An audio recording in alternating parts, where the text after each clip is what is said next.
Hello, my fellow bookish friend. Today I've got another recommendation for you from the adeptness of Marty M. Alston. It's titled I Am a Man When It Isn't Your Fault, Rise, Recover and Live. This is actually a very short read for me. And if you've been following my channel, you must have seen that I have interviewed Marty M. Alston some months ago, and I've been able to read some of his works. Yeah, like the impact of sexual indiscretion in the church at large, which I consider very appalling. This is actually a memoir detailing Marty's experience with his girlfriend, which happens to be a narcissist. So it's a very pulling story, and much like what we've seen in the society today, some people could be very fun, and some other people could have an unbelievable experience, and sometimes it can be the woman who is at fault, and sometimes it could be the man who is at fault. I love the introduction of the book. At first, Marty introduced us to his background. This has to do with information about his background, his grandparents taught him in the way of the Lord, and how he was made to grow on this way. I was made to do things in the way of the Lord, and how this upbringing actually impacted his life. From the first chapter, Marty talked about his experience with his narcissist girlfriend, and yeah, it's very sad actually. It's quite emotional. It's quite pulling because while I was reading through the chapters, while I was reading through the paragraphs, it really speaks of what most people are currently experiencing as far as relationship is concerned. Currently we are living in a world whereby relationship differs from person to person, whereby some people are, dating the wrong person, I would say. And that's actually one of the things that I picked up while I read the book. You having a relationship with someone that is absolutely wrong, someone who do not care about you, someone who do not even care if you exist or not, could have a bad effect on the lover. And I think that's one of the many things why Marty has decided to write this book.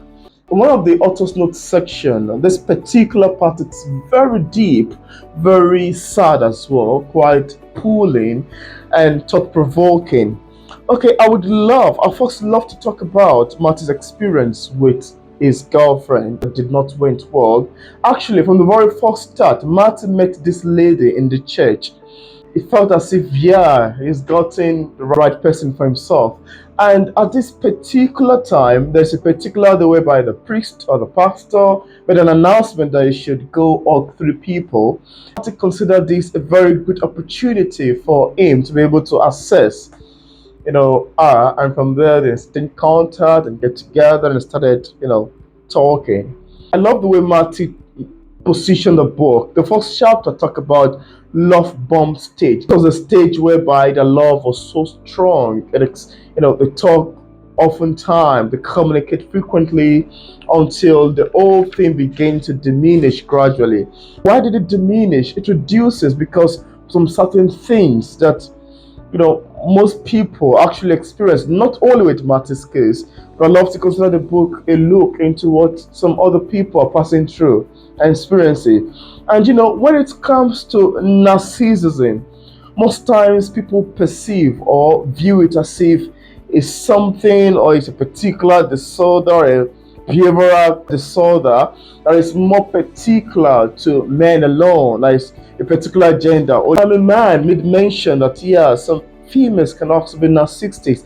I've been asking it over and over again myself that I don't know why relationship ends. I don't know why people who was proposed with their heart that they genuinely love you could just all of a sudden wake up and decided that, oh no, I'm not interested in you anymore. And that's one of the things I could pick up in a particular section in the book. By the way, narcissism makes no respect of gender. This is about psychology. This is about human behavior. And here, Martin's experience with his girlfriend was quite very sad. At first, during the love of the thing, it was quite fun and lovely until things began to turn apart. One of the things that's responsible for this relationship issue, I think, it's the mother of the lady. She keep interfering in their personal issues. At some point, she even asked Marty kind of a silly question. Yeah, I consider it silly because Reading through it, I was like, oh no, that shouldn't come from a to-be mother-in-law, I'd say. Anyway, so that aside, lady has been giving Marty some red flags, which I think contributed to the whole scenarios and thing. And I was quite shocked reading through the section where Marty's mother died.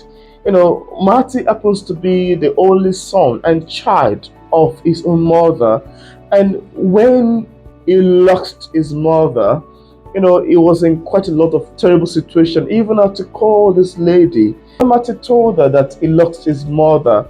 I was quite surprised by her nonchalant response. She was like, I don't care, you're not together anymore, so I don't care whatever happens to you. And this part actually got me. I was like, oh, really? That's quite sad, because even if you guys are once lover, even if you guys are not together anymore, at least show a bit of compassion, show a bit of empathy, let you be concerned that, oh yeah, you feel concerned about the death of your once lover, I'd say. At this particular point, Martin needed someone to lean on. He needs someone to encourage him. Grief is a terrible thing, and sometimes you need someone very close, someone you love to comfort you. So there's a lot in there actually. Then at some point whereby she kept going together with her ex, she kept visiting her ex, and men keep coming around her place, and it was.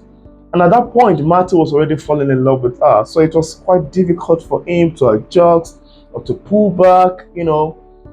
Love is very strong, and it's something that is bad when you feel an heartbrokenness, when someone broke your heart. So it's a terrible thing.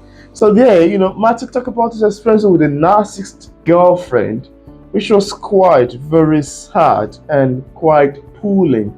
Before I wrap up my review, I'd love to read a particular section. Not all the section actually, I'll just read some paragraph in the author's note section, just so you might want to have an idea again of what the book is all about. So the author's note section goes like this. People have gone out of their way to discredit me when it doesn't fit their lie. They have literally laughed at, scoffed at, and mocked my pain, posted unfounded opinions, and created narratives about experiences that they were not there for. They have created false fairy tales in their mind and then built empires of lies around those fairy tales to give them life. People have disrespected me and endlessly treated me as though I didn't exist. It's disheartening to say at least, but God is the ultimate vindicator. And now I just remember this particular section in the book. When Marty's mother burial was going on, the way they treated him there was quite very sad. Very, very sad. I wasn't expecting that, because they never even considered him to be present. They never treated him as if he's not there. That alone is very disrespectful. Then there's another side I would love to read here, where I consider very pulling. So here it goes. My question was, if we all were created unique and with purpose, why did everything go wrong in my life? That's the author speaking here. Why was I always made to feel that I was less of a man and not what the air I breathe? That I was worthless as a man, a human who should be thankful if a woman merely glanced my way. That's funny. That's hard to say. So, at the conclusion of my relationship with this young lady, I spent years mired in depression. She had initiated a small campaign against me, and I became a recluse. I didn't want to be in public. I didn't want to be around people I knew, or even, for that matter, strangers. I felt I had no purpose. I spent my years, days, hours, and minutes alone, and no one noticed I wasn't present. It was as if I ceased to exist. I became suicidal, without hope. There's actually more to talk about Marty M. Alston's I'm a Man when it isn't your fault, rise, recover, and leave. But in my attempt to make this review spoiler-free, I would resist from revealing more, just so I don't give much away. If you're the type that love memoirs, if you're the type that love narcissistic behavioral issues, if you're the type that love to read more about relationship issues, if you're the type that love real-life stories, non-fiction, and want to explore more on things about relationship, more particularly on how to handle a narcissist and even how to realize or discern or recognize that this one is one. Because one of the things Martin mentioned in the book was the fact that narcissism is not written on one's forehead.